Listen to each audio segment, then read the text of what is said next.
Alê, conta pra mim como que é ser mulher, mãe, esposa, coach, funcionária pública, quando você ainda juntava as coisas, que agora você está só com outras funções, você não é mais funcionária pública, você fez a transição de carreira. Como que é juntar tudo isso? Porque as pessoas acham que a mulher, ela é dona de casa, por exemplo, não trabalha. Ela é dona de casa, é o famoso, antigamente chamava do lar, não trabalha. E a gente tem que agradecer as mulheres, porque elas trabalham muito mais que a gente. A gente acumula muitas funções, né? Então, na verdade, nós somos muitas em uma. Então, é punk quando você decide fazer uma transição de carreira. Mas, ao mesmo tempo, é possível você colocar em prática tudo aquilo que você sonhou. Então, para quem olha de fora, pensa que é praticamente impossível, né? Você dar conta de tudo, fazer tudo ao mesmo tempo. E, na verdade, se você estruturar, que foi o que eu fiz, se você estruturar isso durante um tempo, você consegue colocar tudo em prática. Mas é claro que você precisa angariar aí uma rede de apoio, né? Você precisa conversar com as pessoas no seu entorno, que estão ali no seu dia a dia, esposo, filho, marido, mãe, né? Aquela rede de apoio que te cerca, para que em algum momento você vai precisar desse apoio. Vai precisar desse apoio. Mas é possível. É possível. Só que, assim, as pessoas têm uma ideia de empreendedorismo conto de fadas, né? Assim, pozinho de pirlim-pim-pim, pensou, vai lá, aconteceu, deu certo. E, na verdade, é uma construção. Então, eu vou te dizer da minha experiência no início, né? Foi realmente, assim,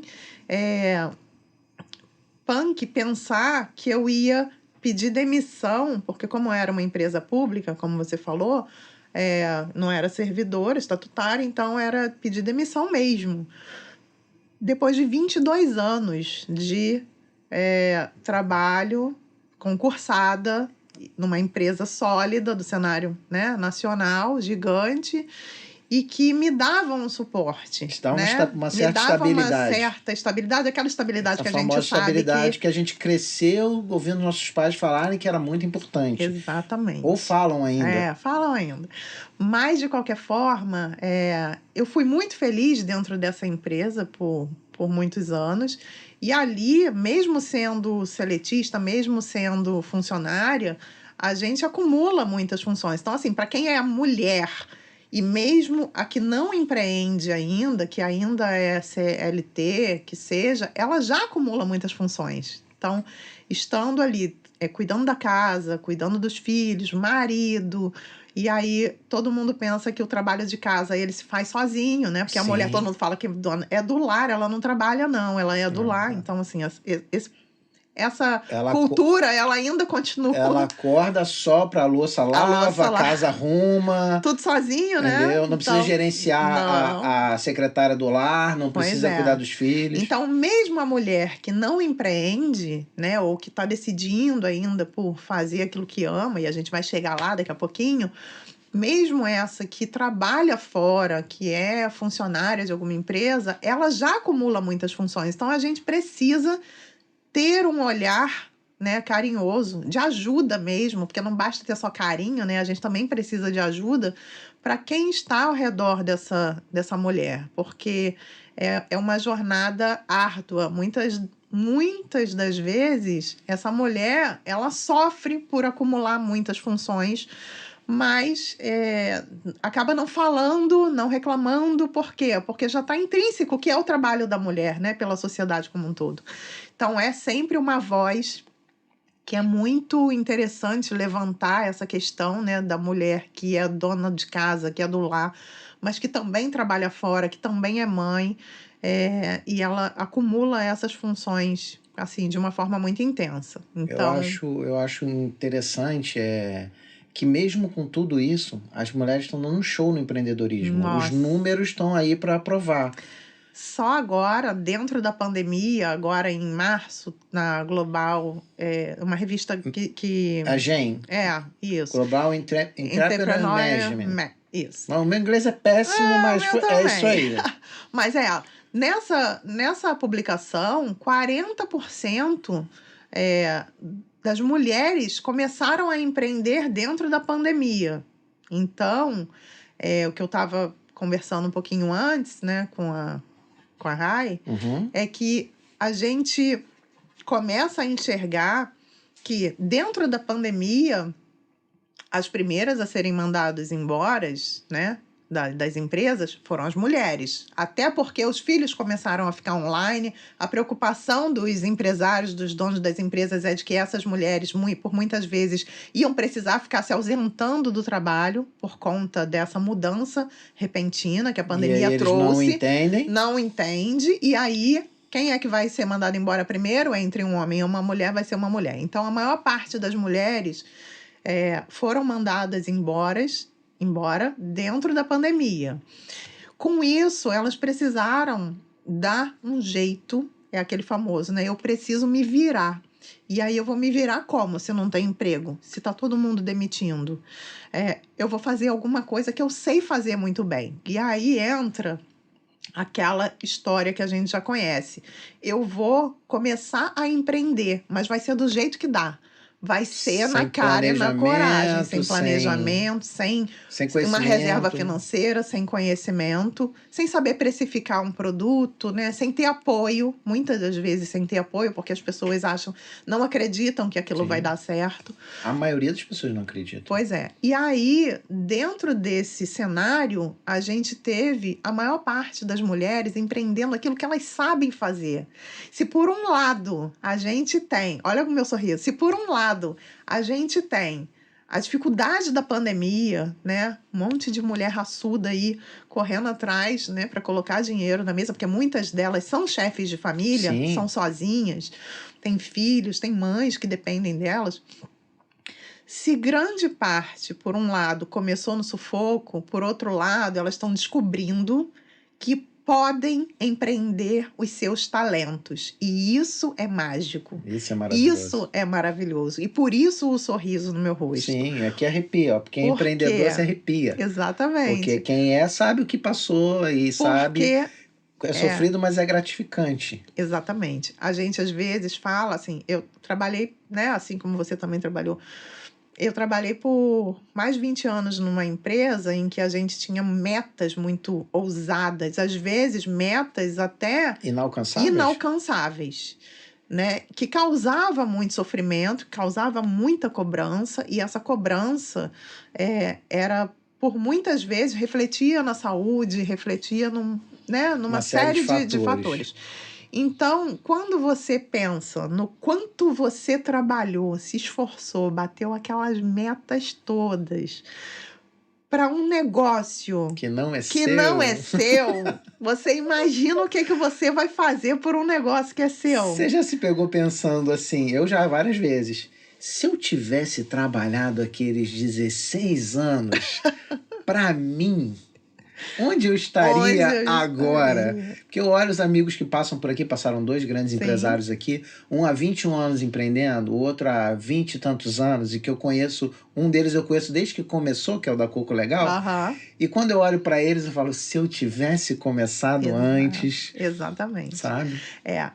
Então, quando a gente pensa nisso, igual você falou agora, quando a gente pensa nisso... dá aquele friozinho na barriga de que você está enxergando que você pode ir além de onde você está agora. Então, é isso que vai te impulsionando a cada vez querer ajudar mais pessoas, a cada vez progredir mais, adquirir mais conhecimento. E aí a gente fala que... Eu costumo falar que quando você começa... O bichinho do empreendedorismo me picou. E dali para diante, você só pensa com a cabeça de novas ideias, de empreender novos projetos, de colocar a sua mensagem para o mundo. E não é só a sua mensagem, é aquilo que você pode contribuir para o outro, né?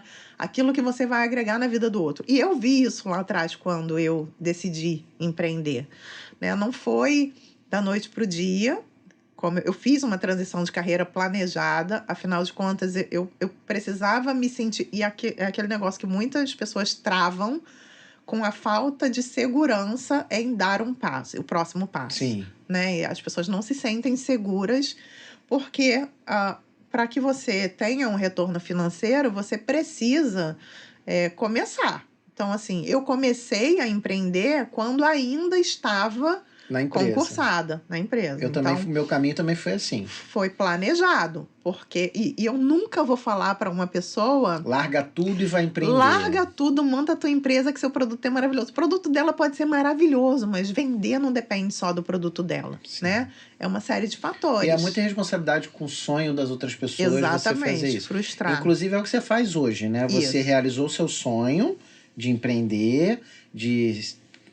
toda a questão da mulher envolvida nisso. Sim.